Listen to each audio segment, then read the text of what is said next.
अव्यक्ताद् व्यक्तयः सर्वा अव्यक्तादव्यक्तर्वा प्रभवन्त्यहरागमे प्रभवन्त्यहरागमे रात्र्यागमे प्रलीयन्ते रात्र्यागमे प्रलीयन्ते तत्रैवाव्यक्तसंज्ञके तत्रैव अव्यक्ताद् व्यक्तयः सर्वा अव्यक्त्यादव्यक्तव्या प्रभवन्त्यहरागमे प्रभवन्त्यहरागमे तत् रात्र्यागमे प्रलीयन्ते रात्र्यागमे प्रलीयन्ते तत्रैवाव्यक्तसंज्ञके तत्रैवाव्यक्तसंज्ञते अव्यक्ताद् व्यक्तयः सर्वाः अव्यक्तादव्यक्त्यः सर्वा प्रभवन्त्यहरागमे प्रभवन्त्यहरागमे रात्र्यागमे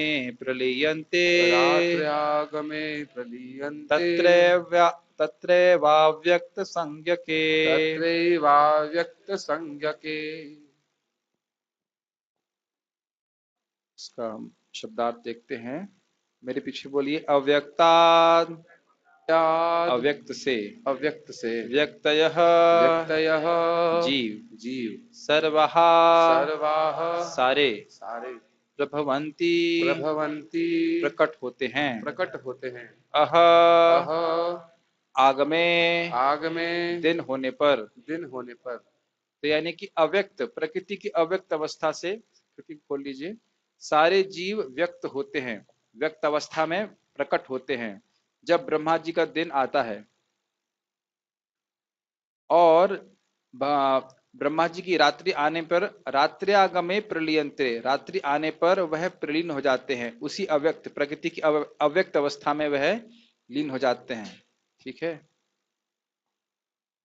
रात्रि आगमे रात्रि आगमे रात्रि आने पर रात्रि आने पर प्रलीयन्ते प्रलीयन्ते विनष्ट हो जाते हैं विनष्ट हो जाते हैं तत्र तत्र उसमें उसमें एव एव निश्चय ही निश्चय ही अव्यक्त अव्यक्त अप्रकट अप्रकट संज्ञके संज्ञके नामक नामक कहे जाने वाले। कहे जाने वाले। धन्यवाद। ब्रह्मा के दिन के शुभारंभ में सारे जीव अव्यक्त अवस्था में व्यक्त होते हैं और फिर जब रात्रि आती है तो वह पुनः अव्यक्त में विलीन हो जाते हैं। आपको पता है ना, ब्रह्मा जी की रात्रि हमने कितनी लंबी सुनी थी? चतुर्युग 1000 टाइम्स किया जाए तो वह रात्रि होती है और उतना ही लंबा दिन होता है। तो इस प्रकार से ब्रह्मा जी की रात्रि के समय महरलोक तक सारी प्रकृति नष्ट हो जाती है। उसके बाद सारे जीव, उस समय सारे जीव गर्भोदक विष्णु में निवास करते हैं। फिर सृष्टि होती है, तो फिर से सृष्टि होती है, अर्थात फिर से जब ब्रह्मा जी का दिन होता है तो सारे जीव फिर से वापस उनको शरीर दिए जाते हैं। लेकिन जो महरलोक से ऊपर वाले होते हैं वह नष्ट नहीं होते। हमने सुना था कि जो ब्रह्मा जी की दिन और रात्रि को जानते हैं वो कौन लोग हैं? जो महरलोक और उससे ऊपर वाले लोक में रहते हैं।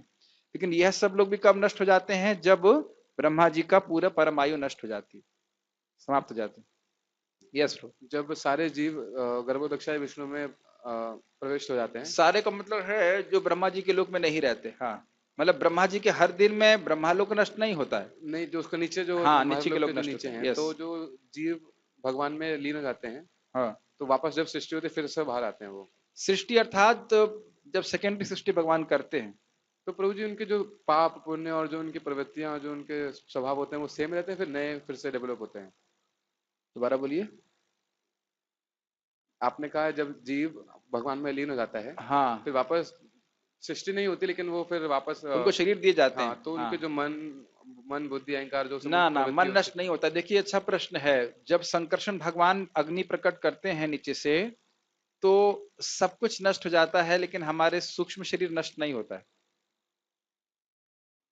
मन बुद्धि अहंकार नष्ट नहीं होता है, फिर से वह पूर्व के संस्कारों के अनुसार हमको शरीर दिए जाते हैं। अहंकार नष्ट नहीं होता। ओके, पढ़ते हैं आगे। इन सब बातों से हम एक शाश्वत समय के परिप्रेक्ष्य में अपने छोटे से जीवन को देख पाते हैं, जिसकी चर्चा हम पहले भी कर रहे थे। और इससे कि हम क्या अपने जीवन में परिवर्तन सीखेंगे? तस्येव हेतु प्रयतेत कोविदः न लभते यद भ्रमताम उपर अधः तस्एव। तस्एव का अर्थ क्या हुआ? केवल उसके लिए ही प्रयास कीजिए। Only endeavour for that thing which you have not received while wandering from upper planets to lower planets. केवल उसी वस्तु के लिए प्रयास कीजिए जिसके लिए आपको, जो आपको ब्रह्मलोक से लेकर नीचे तक लोग नहीं प्राप्त नहीं हुई। बाकी सुख दुख तो अपने आप ही प्राप्त होता रहता है बिना प्रयास के। जैसे दुख बिना प्रयास के प्राप्त होगा, ऐसे ही भौतिक सुख भी अपने आप प्रयास के प्राप्त होगा। इससे हमें शिक्षा प्राप्त करनी चाहिए। समय व्यर्थ नहीं करना चाहिए। जितना समय भी हम जगे रहें उतना समय भगवान श्री कृष्ण की भक्ति में लगे रहें। कविता बन गई वैसे तो, बनाने का प्लान नहीं था, लेकिन यथासंभव ये मानव जीवन हमको जो मिला है, हम लोग आलसी हैं, खूब सोते हैं, लेकिन फिर भी जितने समय जगे रहे बाकी समय तो भगवान के समय भक्ति में लगे रहना चाहिए। और अपने जीवन को भी इस प्रकार से नियोजित आयोजित करना चाहिए, नियोजित नहीं आयोजित करना चाहिए कि हमें भगवान की भक्ति करने का खूब मौका मिले, प्रचुर मात्रा में भगवान के बारे में सुनने का मौका मिले। ये सारी शिक्षाएं से हमें प्राप्त होती हैं। अरे नियोजित का मतलब होता है इंगेज्ड, पर आयोजित का मतलब होता है अरेंज्ड। तो ऐसे अपने जीवन को अरेंज करना चाहिए, ऐसे जीवन को आयोजित करना चाहिए ताकि हम भक्ति में नियोजित रहें। अब समझ में आ गया? गीता भूषण टीका। जो लोग उपरोक्त दिन और रात्रि को जानने वालों से हीन हैं, यथा स्वर्ग, पृथ्वी और निम्न लोकों के लोग, वे ब्रह्मा जी के दिन के अंत में प्रलय को प्राप्त होते हैं। क्या स्पष्ट हो गया? सुंदर माधव प्रभु, आपने ध्यान दिया ये बात? जो दिन दिन और रात्रि को कौन जानता है? जो महरलोक से ऊपर रहते हैं, क्योंकि उनकी वह आंशिक प्रलय में नष्ट नहीं होते। वह आंशिक प्रलय कौन सी है? जो ब्रह्मा जी के दिन के अंत में होती है। और उसके जो नीचे वाले लोग हैं वह सब प्रलय को प्राप्त हो जाते हैं, महरलोक के नीचे जितने भी लोग। नोट, स्वर्ग लोक के ऊपर के ग्रह और उसके निवासी ब्रह्मा जी के दिन के बाद नष्ट नहीं होते, परंतु जो उसके नीचे वाले लोग हैं वह नष्ट हो जाते हैं। हम लोग नीचे वाले लोक में ही हैं। स्वर्ग महरलोक के नीचे है। क्या भैया ऑर्डर किसी को याद है? ब्रह्मलोक, तपलोक, जनलोक, महरलोक, नीचे नीचे आते चले जाइए। उसके बाद सत्यलोक तो ब्रह्मलोक हुआ, उसके बाद हो गया स्वर्ग लोक, फिर भूवर लोक, ऐसे करके, और उसके बाद फिर नीचे आरे नरक, नरक इत्यादि रहते। ये सब नष्ट हो जाता है। कैसे नष्ट होता है? संकर्षण भगवान जब देखते हैं ब्रह्मा जी के दिन में के बाद में कि बहुत हो गया, अब ये लोग जो है भक्ति ठीक से नहीं कर रहे हैं, तो फिर उनके मुख से अग्नि प्रकट होती है और पूरे जगत को जला देती। पूरा जगत मतलब महरलोक तक। और महरलोक में हीट लगती है। महरलोक नष्ट नहीं होता लेकिन हीट लगती है नीचे से, तो फिर वो ऊपर चले जाते हैं ब्रह्मलोक में, इस प्रकार। हाँ जब शंकर से भगवान देखते हैं कि वो जीव भक्ति नहीं कर रहा है, हाँ तो उनको सबको मार देते हैं, हाँ। प्रलय कर देते हैं। लेकिन जब वापस सृष्टि होती है तो उनको तो मन बुद्धि अहंकार सेम रहता है, क्या फायदा तो प्रलय करके। यही तो बात है। यही तो बात है कि भगवान की जो शक्ति है अग्नि जलाने वाली, वो सबको जला देगी, हमारी भौतिक इच्छाओं को नहीं जला सकती। ये गौरांग प्रभु बड़ा सुंदर अपने प्रवचन में कह रहे थे कि संकर्षण भगवान की अग्नि जो है मुख से प्रकट होगी, सबको जला देगी, लेकिन हमारी भौतिक इच्छा को नहीं जला सकती। लेकिन हाँ, दोबारा सृष्टि होगी, फिर उन्हीं इच्छाओं को लेकर के हम प्रकट होंगे, सब बाकी एकदम क्लियर हो जाएंगी। लेकिन भगवान का नाम इतना शक्तिशाली है कि एक जीवन में ही आपकी सारी भौतिक इच्छाओं को नष्ट कर देता है। कितना अच्छी बात है ना? भगवान के भक्त और भक्तों का संग के आकर में हम हरे कृष्ण मंत्र जप करते हैं तो हमारी सारी भौतिक इच्छाएं समाप्त हो जाती हैं। और ऐसे तो कितनी सृष्टियां हो चुकी है हमारी भौतिक, और प्रलय हो चुकी है, और हमारी इच्छाओं में कोई कमी नहीं आई, भौतिक इच्छाओं में।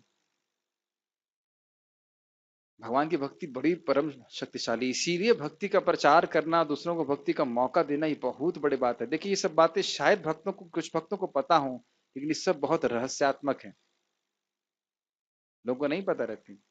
पता रहती है लोगों को, तो ये भी पता नहीं रहता कि महरलोक है कि नहीं, ब्रह्मलोक है कि नहीं, कुछ भी पता नहीं है। उनको तो लगता है हमारा ही लोक है बस।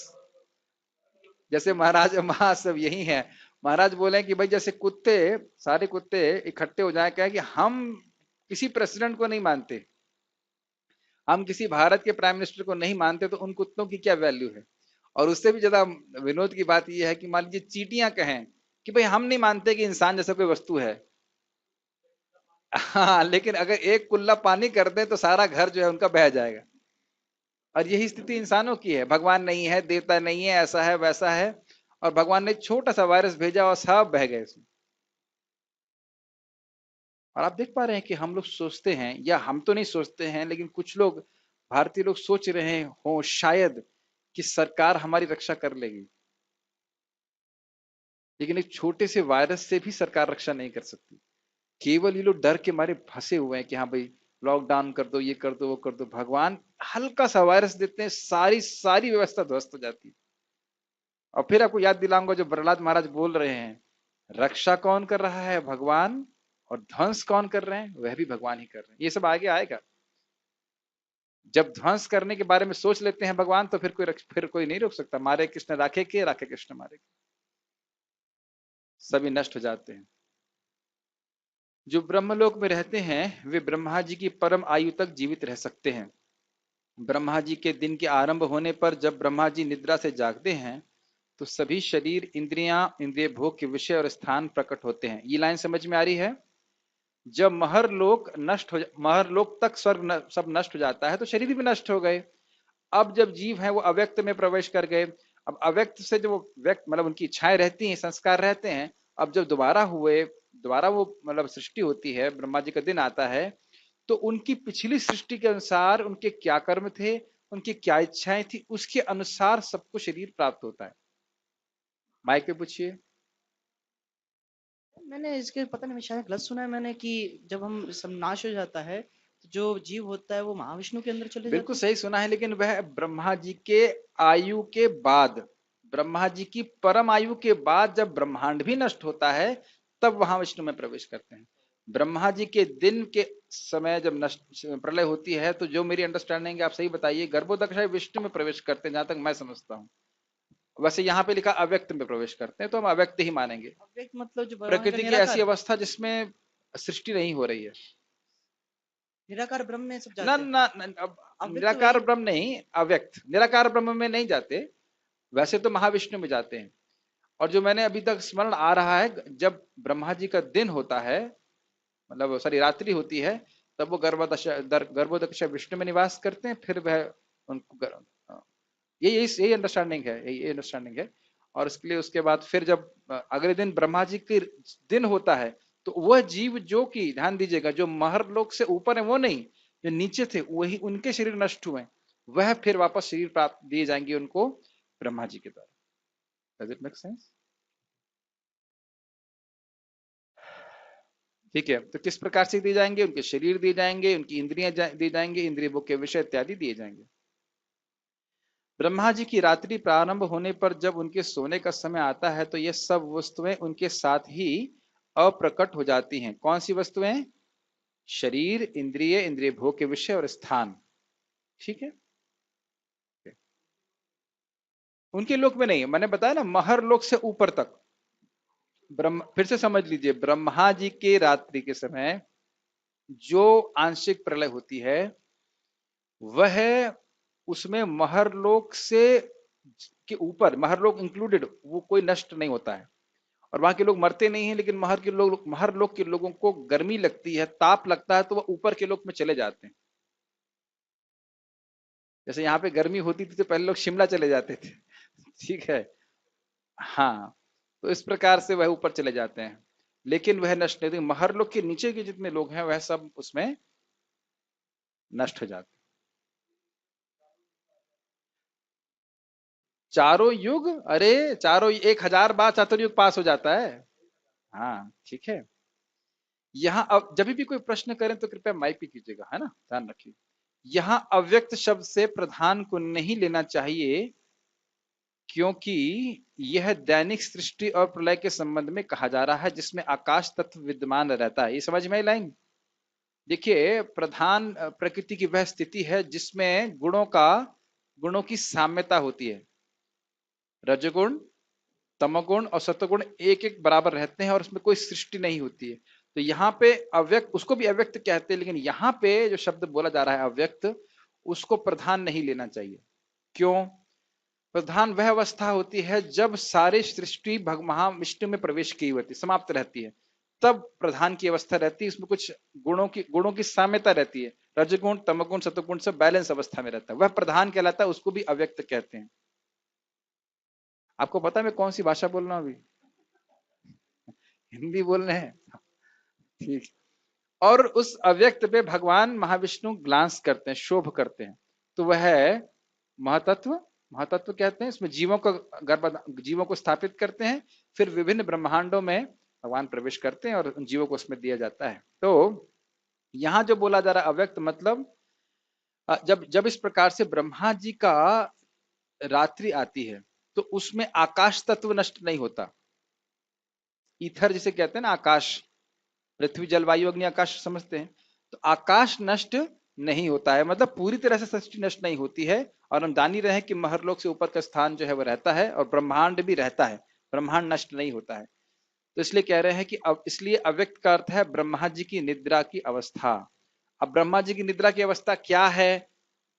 ब्रह्मा जी की रात्रि है। अब उस समय जीव कहाँ रहते हैं? एक जगह हमने जैसे पढ़ा था पहले कि वह उस समय गर्भोदकशा विष्णु में निवास करते हैं, फिर प्रकट होते हैं। अब उसका रेफरेंस मुझे फिर से देख करके बताना पड़ेगा। अभी तक टीका के आधार पर अव्यक्त को ब्रह्मा जी की निद्रा की अवस्था कहा जाएगा। बाउंसर जा रहा है, समझ में? ठीक, नोट। हाँ प्रभु, माइक पे पूछिए। लेकिन ये निश्चित रूप से प्रधान नहीं है। अव्यक्त प्रधान एक ही है? अव्यक्त प्रधान है, लेकिन इस कंटेक्स्ट में अव्यक्त प्रधान नहीं है।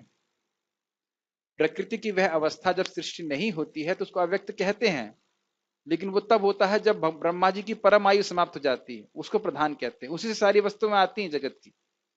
लेकिन यहाँ पे अव्यक्त का अर्थ प्रधान नहीं है, क्योंकि ये उस प्रलय के बारे में वर्णन हो रहा है जो ब्रह्मा जी की रात्रि के समय होती है। देखिए क्या होता है, अगर आप श्रीमद् भागवतम को पढ़ेंगे भी तो इस सब बातें फिर आपको धीरे धीरे समझ में आने लग जाएंगी। थोड़ा सा पढ़ना भी पड़ता है तो आएगा। वो तीसरा स्कंद थोड़ा सा पढ़िए, दूसरे स्कंद थोड़ा पढ़िए, उसमें प्रलय का वर्णन है तो आप समझ पाएंगे, है ना? यस प्रभु, माइक दीजिए प्रभु जी को। प्रभु जी, प्रधान में ब्रह्मांड रहता है, मतलब जीव नहीं होते उस न समय, न न न या न कुछ न नहीं न होता? कुछ भी नहीं रहता। रजोगुण सतगुण तमगुण सब बराबर अवस्था में रहते हैं, इसे कहते हैं साम्यता। 1:1:1 के रेशियो में रहते हैं और उसमें कुछ भी सृष्टि नहीं होती। मतलब केवल महाविष्णु होते हैं? महाविष्णु तो हमेशा रहते हैं और वह प्रधान पे दृष्टिपात करते हैं, तब फिर उसमें जीवों को स्थापित करते हैं, उसमें अपनी काल शक्ति के द्वारा शोभ उत्पन्न करते हैं। शोभ मतलब जैसे एक फैन कम कर दीजिए, जैसे एक क्या कहेंगे, पिन से किसी को चुभाया जाए तो उसको कहेंगे शोभ उत्पन्न किया। तो उस प्रकार से भगवान अपनी काल शक्ति के द्वारा प्रधान पे दृष्टिपात करके उसमें शोभ करते हैं और उसके बाद वह महतत्व कहलाता है। उसमें गुणों का साम्यता डिस्टर्ब हो जाती है, मतलब जो बैलेंस है वो डिस्टर्ब हो जाता है, कॉम्पिटिशन चालू हो जाता है, पर उसके बाद प्रकृति की सृष्टि होती है। दृष्टिपात किस पे करते हैं? ग्लांस? प्रधान के ऊपर। सही बोल। भगवान महाविष्णु किसके ऊपर दृष्टिपात करते हैं? प्रधान पे करते हैं। प्रभु जी सही बोल रहे हैं, हमारे प्रधान है अनंत कृष्ण प्रधान पे करते हैं। करने की देखिए आवश्यकता क्यों है? जब तक रजोगुण तमोगुण सतोगुण एक ही बराबर अवस्था में रहेगा तब तक सृष्टि नहीं हो सकती है। तो इसको वो शुद्ध करते हैं अपनी काल शक्ति से, उसी को दृष्टिपात कहते हैं भगवान का। उसके द्वारा वह भगवान इसको एजिटेट करते हैं, एजिटेशन समझते हैं, एजिटेट कर देते हैं और उसके द्वारा वो गुण एक्टिवेट हो जाते हैं और फिर सृष्टि होना चालू होती है। ब्रह्मांड, ये जो ग्रह, ये प्लैनेट्स, उसके बाद उनसे ब्रह्मांड की रचना होती है, माया रज सृजन करती है और उस ब्रह्मांड में भगवान फिर गर्भोदकशा विष्णु के रूप में प्रवेश करते हैं। नोट, प्रधान में सृष्टि का लय ब्रह्मा जी की परम आयु के उपरांत ही होता है। स्पष्ट है इस नोट के द्वारा? जब ब्रह्मा जी की पूरी आयु समाप्त हो जाएगी, कितने लाख साल हैं? बहुत। ब्रह्मा जी के 100 साल हैं और वो कितने लाख साल हमारे इसमें है? कुछ तो है, उतना कुछ ट्रिलियन ब्रिलियन है, उसको सब नष्ट हो जाता है। ठीक है, ठीक है। अच्छा, ये प्रश्न है कि कितनी आयु हो चुकी है? 50 साल। हाँ, अब देखिए कितनी आसानी से बोल दिया ना हमने। ऐसा लग रहा है जैसे ब्रह्मा जी का बाप मैं हूँ तो पूछे बोले आपका लड़का कितने साल का है? 20 साल का है तो ब्रह्मा जी के हम बाप हैं? नहीं, लेकिन शास्त्र में प्रमाण है इसके लिए, हम लोग सुनते हैं 50 साल उनकी आयु बीत चुकी है। अब जगन्नाथ जी इस रूप में अभी दिखते हैं, अन्यथा 50 साल के पहले ब्रह्मा जी के वह नील माधव के रूप में दिखते थे, अब जगन्नाथ जी के रूप में भी दिखेंगे ब्रह्मा जी के अगले 50 सालों में। ये शास्त्र का फायदा होता है। ब्रह्मा जी के 50 साल के पहले जगन्नाथ जी नील माधव के रूप में रहते हैं। जगन्नाथपुरी शाश्वत स्थान है, समझना चाहिए। और ब्रह्मा जी के 50 साल के बाद, मतलब अब जिस रूप में है वे ब्रह्मा जी 50 साल के हो जाते हैं तो वो जगन्नाथ जी के रूप में अपने आप को व्यक्त करते हैं। ठीक है। yes. ये जब एक दिन खत्म होता है तो सारे जीव गर्भोदक्षाय विष्णु में चले जाते हैं। एक दिन खत्म होता है ब्रह्मा जी का, जब ब्रह्मा जी का एक दिन समाप्त होता है तो सारे जीव गर्भोदक्षाय विष्णु में चले जाते हैं। ठीक। उसके बाद गर्भोदक्षाय विष्णु महाविष्णु में चले जाते हैं। नहीं नहीं, ना ना ना, गर्भोदक्षाय विष्णु हमेशा रहते हैं ब्रह्मांड में, लेकिन ब्रह्मांड में जब ब्रह्मा जी की पूरी परम आयु समाप्त होती है तब उस ब्रह्मांड का विलय होता है।